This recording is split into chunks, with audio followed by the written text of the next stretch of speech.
Good morning! Yeah, it's Saturday here in the CBBC office. Now, if you're thinking to yourself, oh, that Ed Petrie, he's been a bit loud this morning, we should keep the noise down. I've got 3 words for you. It's the weekend! So wake up, yeah? You've got 2 whole days off school. Oh, and we've got a really big star coming to the office today. One of CBBC's biggest, according to Chris. Putting me off at the moment. Why are you doing that? What's it like I'm doing? I'm warming up. 1, 2... Warming up? 9, 10... Oh, for 100. sport relief. Well, sport relief, I admire your dedication, Mr. Johnson. Well, actually, Ed, if I'm No, that's honest, very good. That's very good. And you're setting a very good example as well. Warming up is an important thing to do before training. Yeah, I know that, training and everything, but... Yeah. So what are you doing then? Yeah, you're running? Oh, no, it's the sport relief mile tomorrow, isn't it? Swimming! Oh, no, you can't swim. Curling! Ed, curling look, one out. Look, Ed, if I'm completely honest, OK, I forgot it was sport relief this weekend. Sorry. Oh. So what are you warming up for? What else? Breakfast! Oh, yeah! Check it out. You're warming up so you can have a fryer. Whoa. OK, the jaw is a muscle as well, right? If mine seizes up mid-chew, it'll be a disaster. OK? This is serious. Right. He's getting stranger and stranger. What? Stranger? Look, just because I take physical fitness very seriously when it comes to eating a greasy fry-up does not make me strange. Actually, I should probably warm my tongue up as well. That's a muscle. I'll just get to that. Right. Who's behaving badly? Hello, welcome back to the CBBC office with Ed and Chris. Chris. Yes, Ed? Why are you grinning like that? Because I'm so happy! Right, well, can you be happy in your own time, please? We're at work now. I can't help it, Ed! All the happy's coming off, it just makes me fills me with... Desire to make your face ache by grinning like that? No! With happiness, Ed! Happiness! You should try it! Get involved! Yeah, right then, yeah, I'll watch World of Happy and see if it rubs off on me. What's happening to my face? Hey, Ed, Ron. Yeah, hello. So, Chris, what is all this doing down here? Oh, it's my shopping. I asked if Shirley would keep it in the fridge overnight. Mine's broken. Monsieur Pamplemouse's ready meals for stupid people. They're on special offer. You don't want to buy anything cooked by that man. Yeah, seriously, look, watch this. Shirley, point the satellite dish at France, will you?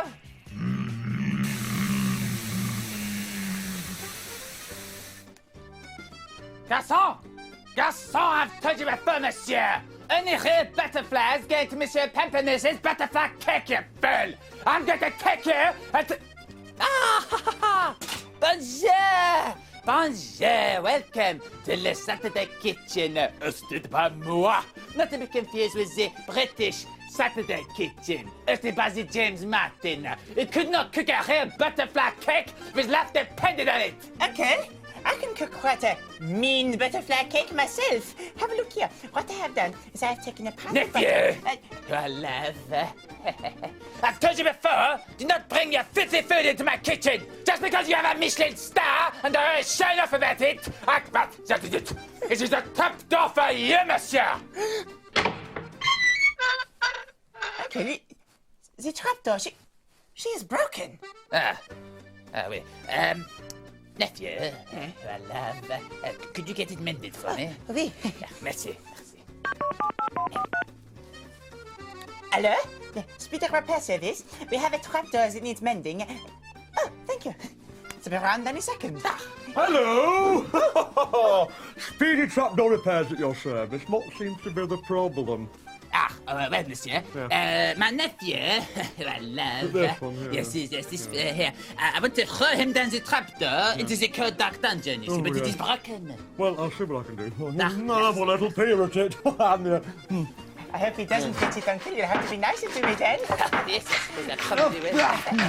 All sorted. There appears to be a newsround presenter wedged in it. Right. Well, this is lovely. Well, if you could just nip out Yes. this stand aside. Merci. Voila. Terrible view. What? And that is exactly why you should never eat anything made by that man. Sounds even worse than something Dick and Don would come up with. Speaking of them, here they are. Welcome back to the CBBC office where it's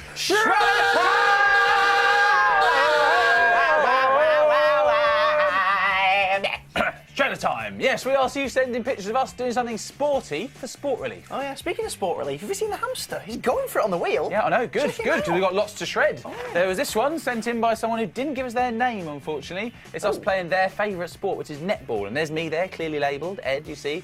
And I just love the way Chris has been labelled.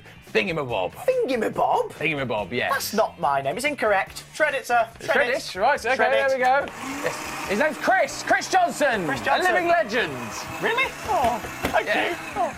Well, this one's been sent in from Nelly Noodle, which That's a great name. it's a great name, isn't I hope it? it's I'm not the real sure. one. I'm not sure it's the real one, but if it is, amazing. And we're swimming, and you're going, Chris, save me, and I'm going, Super Chris to the rescue, and it's true. Every time we go swimming, Ed gets attacked by a shark, or a piranha, True, or a squid. That's why I wear armbands. Yeah, that's for safety. Just for safety. Let's get Shred rid of it. it. Let's shred it. Oh, Now, this is a weird one. This was sent in by Sophie. Okay, and she says, this sport is called Big Head Ed. Now, I'm not sure what the rules of this sport are. No, I think it involves me having a big head. There I am there. It's not very flattering, is it? well, I don't know about flattering. Have you seen me? Missing tooth? Yeah, you had a tooth knocked out. Maybe that's what can happen when you play Big Head Ed. I don't know. No one knows the rules. Let's shred it.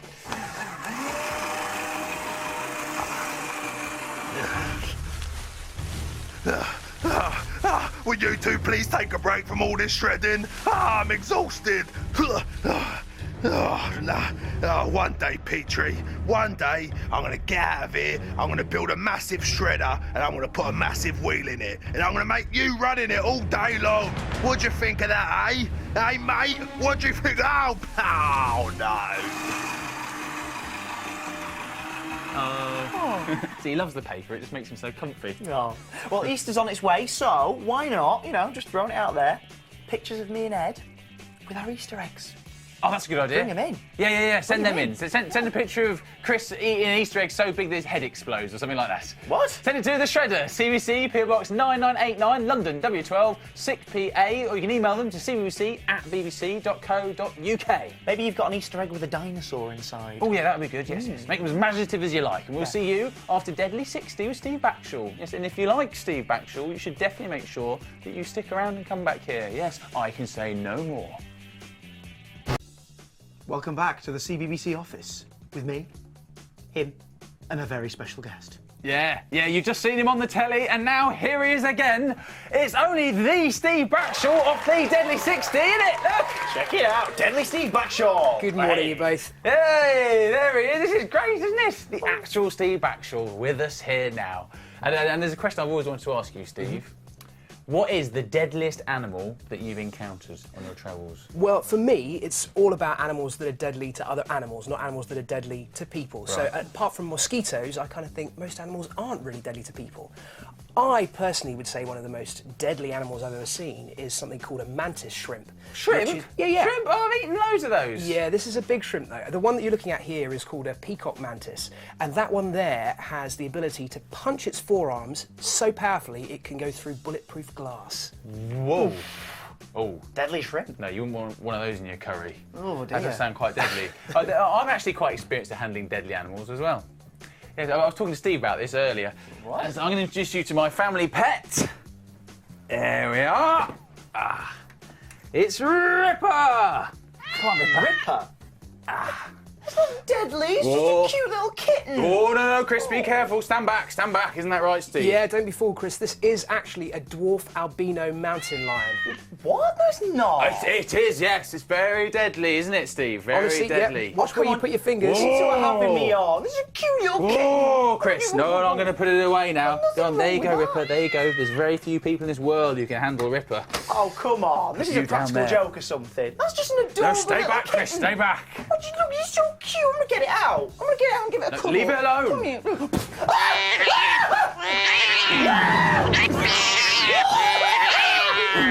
You're joking. Yeah, so did I. Maybe 60. Yeah, it'll be fine.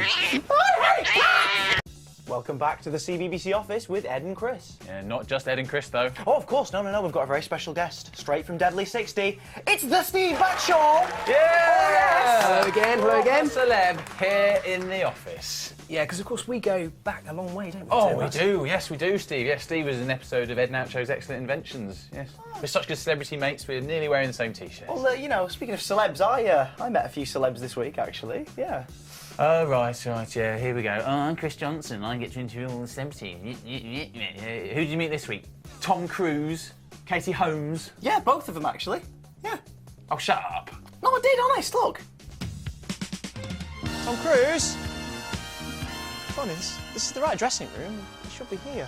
Hey, Tom! hey, down here! Oh, hi. Yeah, it's me, the Tom Cruise, and this is my incredibly tall wife, Katie Holmes. Hello. Wow. The Tom Cruise and the Katie Holmes. This is an honour. Yeah, I'm an international celebrity. Look at my shiny hair. Look at my shiny teeth. Look at my shiny hair again. Don't touch me! Oh, sorry.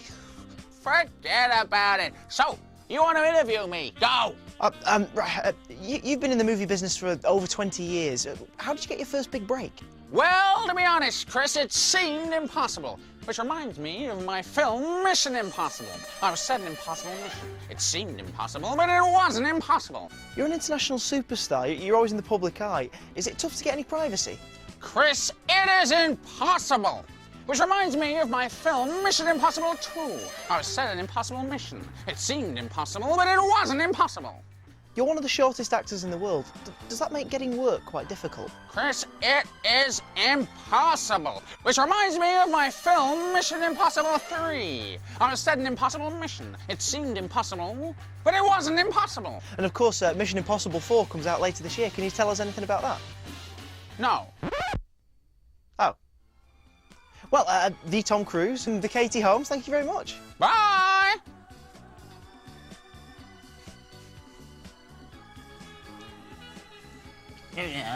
I'm Chris and I talk Tom Cruise. Yeah, well, maybe I don't like Tom Cruise. I'm sorry about this. It gets a bit touchy whenever I meet more celebs than him. Do I not count? No, Steve, you smell of animals. Whoa! Apologise this instant! Sorry, Steve, you don't smell of animals. Well, actually, it's fair enough. I kind of do smell of animals. Should we watch Deadly 60? Yeah.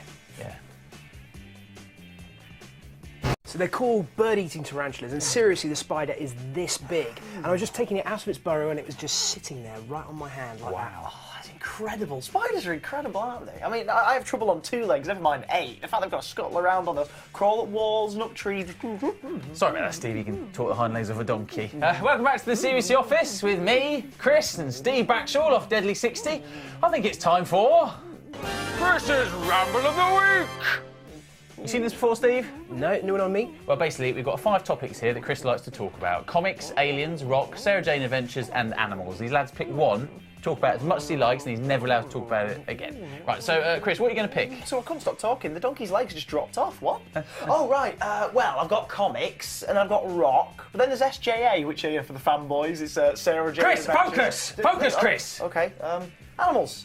Right, Yeah. good. Off you go. Okay, well, I love animals. I've had lots of pets, actually, dogs and cats. Fish, mainly. I've had over 50 fish, and I'm going to name them now for you, actually. There was Spike, Peter, Paul. Of course, monkeys come in lots of different shapes and sizes. Well, primates, if you will. There's the gorilla, the silverback gorilla, particularly huge, aren't they? Silverback, I've never understood that name entirely. It's more of a light shade of grey, I think. Well, then again, you know, it could be like the gorilla version of Bling, maybe. Maybe it's their way of showing off. But the silverback gorilla, this one was as big as a cat. What I've never quite understood is piranhas. I mean, their appetite is pretty insatiable, but would a piranha ever get to the point where it's so hungry it would eat another piranha? Or maybe it'd go out to a restaurant that specifically focuses on other types of fish. Would it eat fish and chips, for instance? I think it probably would. If you see those teeth, it could get through a few scallops quite easily. Of course, there's always the battered sausage, but I don't think piranhas would be very partial to that. And that's how, despite my original misconception, I finally worked out the show's about animals, not deadly 60-year-olds. Well, thanks, Ed and Steve. I'm glad to get that off my chest, work up a bit of a mental sweat there. You know, I don't think I was too boring this week. Anyway, if you're a fan of Deadly 60, stick around. We've got so many more episodes coming up. An entire marathon all afternoon to get to see more of this man, Mr. Steve Backshaw. Ed, calm down. I'll get to questions in a minute. Now, where was I? Oh, yeah, Deadly 60-year-olds. They are